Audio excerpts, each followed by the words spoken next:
नमस्कार, मी गणेश आचवल. स्वामी कृपा क्रिएशन्स या यूट्यूब चॅनलमध्ये तुम्हा सर्वांचं मनपूर्वक स्वागत करतो.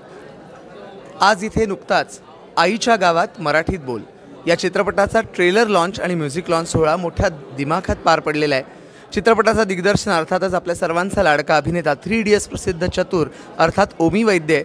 आणि या चित्रपटात जी 2 भन्नाट गाणी आहेत, एक रोमॅन्टिक गाणं आहे जे ऋषिकेश रानडे यांनी गायलेलं आहे आणि चित्रपटाचं शीर्षक गीत अनेकांनी मिळून गायलं आहे. त्यातला मुख्य आवाज अर्थातच मनीषचा आहे आणि मी दोघांनाही त्या गाण्याबद्दल आठवण विचारणार आहे. मनीष, पहिल्यांदा या ज्या भरजरी फेटा जे गाणं आहे त्याच्याबद्दल सांग. गाण्यासाठी जेव्हा मला विश्वजित सरांचा फोन आला तर ह्याच्या आधीचं जे आम्ही गाणं केलं होतं ते फार वेगळं होतं. म्हणजे क्लासिकल बेस थोडं अभंग होता. गुरुपौर्णिमा तुम्ही ऐकलं असेल ते गाणं. आणि त्यानंतर मी हे गाणं ऐकलं तेव्हा मी बोललो अरे वेगळं आहे, क्या बात आहे, मजा येईल करताना. तर आणि मग डबिंग वगैरे झाले गाण्याची. ओव्हरऑल गाणं डब करताना मजा आली आणि मी आज त्याचा व्हिडिओ बघितला तर धमाल झाला आहे व्हिडिओ ओव्हरऑल. आणि मला नक्की खात्री आहे की हे गाणं तुम्हा सर्वांना नक्की आवडेल आणि तुमच्या तोंडावर बसेल हे गाणं. जसं पिक्चरची टॅगलाईन आहे किंवा गाण्याची टॅगलाईन आहे आईच्या गावात, तसंच मला पण झालेलं अरे आईच्या गावात काय गाणं भेटलं यार तसं. आणि मग मजा आली ओव्हरऑल सगळंच करताना, धमाल आली. आमच्या प्रेक्षकांकरता ते गाणं होऊन जाऊ दे. हो नक्की. भरजरी फेटा 5 पंखी तुरा, मराठी माणूस मराठी तोरा. भरजरी फेटा 5 पंखी तुरा, मराठी माणूस मराठी तोरा. डोळ्यात अंगार नादच खुळा, लल्लाटी मातीचा घरझर टिळा.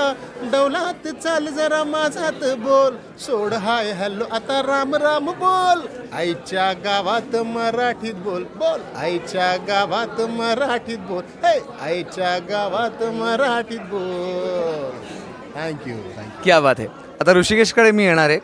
ऋषिकेश म्हटल्यानंतर आजच्या पिढीचा आवाज असं आपण म्हणतो आणि तरुणाईचा जो आवाज आहे तो खास ऋषिकेश रानडे याचा आवाज आहे.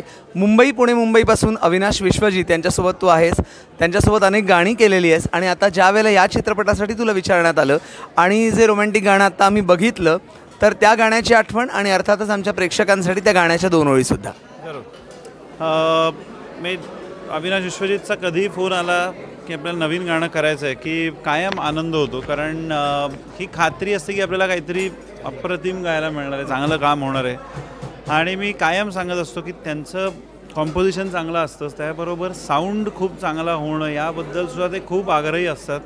आणि ती खूप आजची गरज आहे. म्हणजे आज साऊंड मराठी म्युझिकचा सुद्धा मराठी फिल्मचा सुद्धा एवढा बदलला आहे, एवढा अपग्रेड झाला आहे की त्याला पण तुम्ही सतत अपडेट करणं ही इतकी मोठी गरज आहे की त्याला ते दोघं कायम आग्रही असतात. आणि ह्यातलं जे रोमॅन्टिक गाणं मला गायला मिळालं किंवा मनीष सुद्धा जे गायलं आहे, हे 2 गाण्यांची सुद्धा रेंज एवढी मोठी आहे की ती दोन्ही एकाच कंपोजर डिओने केली आहेत. हे जेव्हा आपण पाहतो तेव्हा ते दोघांच का सक्सेसफुल आहेत हे कळतं. आणि I am again very happy की अजून एक रोमॅन्टिक सॉन्ग मला इतकं चांगलं गायला मिळालं अविनाश विश्वजितकडेच. आणि मला खात्री आहे त्याची की लोकांना ते आवडेलच. म्हणजे जे एक रोमॅन्टिक हार्ट्स आपण जे म्हणतो त्या प्रत्येक हार्टसाठी हे गाणं आहे. आणि आय एम हॅपी की ते मला गायला मिळालं. त्याच्या 2 ओळी कॅचलाईन आहे ती फक्त गातो आता. तू नवीशी तू हवीशी उमगले या जीवा, गीत तुम्ही सूर व्हावे आज वाटे मला.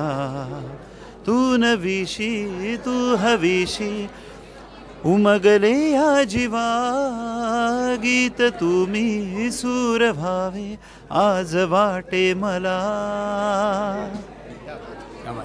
Thank you so much. आणि नवीन वर्षाच्या निमित्ताने आपण सगळ्यांना सांगूया की चित्रपटगृहात जाऊन हा चित्रपट बघायचा आहे.